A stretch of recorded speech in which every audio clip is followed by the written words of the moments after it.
श्रीमद्भागवत गीता हमें तो परमात्मा की प्राप्ति ही करनी है, ऐसा दृढ़ता से विचार कर ले तो वे शब्द ब्रह्म का अतिक्रमण कर जाएंगे।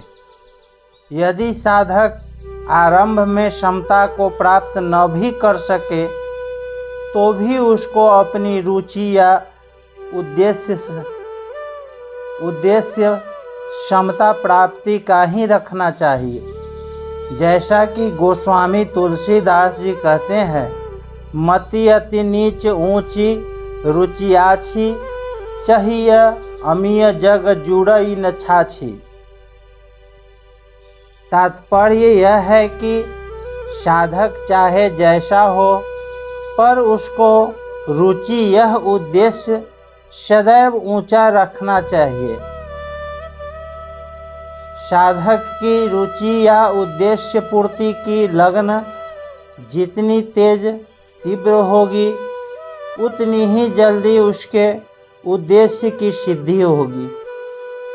भगवान का स्वभाव है कि वे यह नहीं देखते कि साधक करता क्या है, प्रत्युत यह देखते हैं कि साधक चाहता क्या है। रिझत राम जान जन जी की, रहती न प्रभु चित चूक किए की, करत सुरति सहबार हिए की। एक प्रज्ञा चक्षु संत रोज मंदिर में भगवत दर्शन करने जाया करते थे।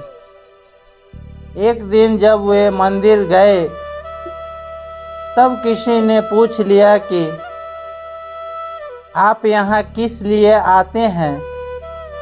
तो संत ने उत्तर दिया कि दर्शन करने के लिए आता हूँ। उसने कहा कि आपको तो दिखाई ही नहीं देता। संत बोले, मुझे दिखाई नहीं देता तो क्या भगवान को भी दिखाई नहीं देता? मैं उन्हें नहीं देखता, पर वे तो मुझे देखते हैं। बस इसी से मेरा काम बन जाएगा।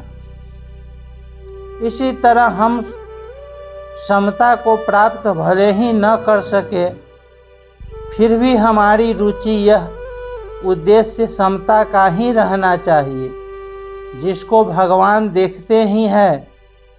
अतः हमारा काम जरूर बन जाएगा।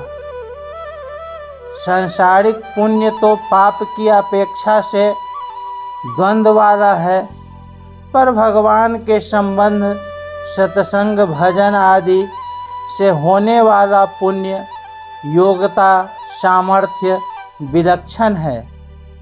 इसलिए सांसारिक पुण्य मनुष्य को भगवान में नहीं लगाता, पर भगवत संबंधी पुण्य मनुष्य को भगवान में ही लगाता है।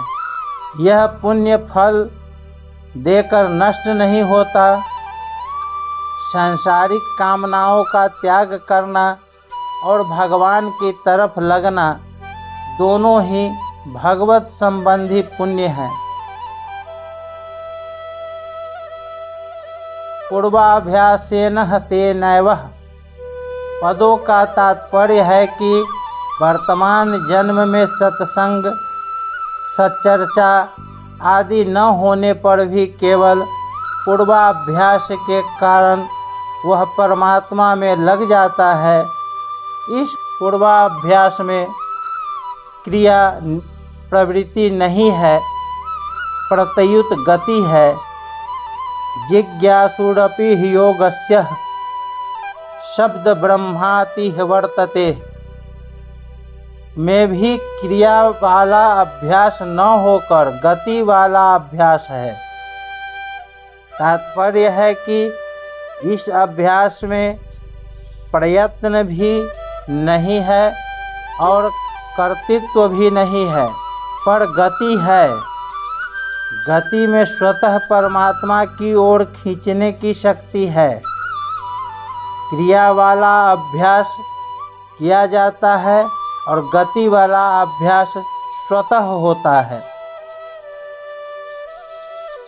श्रीमानों के घर में जन्म लेने के बाद जब वह योग भ्रष्ट परमात्मा की तरफ खींचता है तब उसकी क्या दशा होती है, यह सोचने की बात है।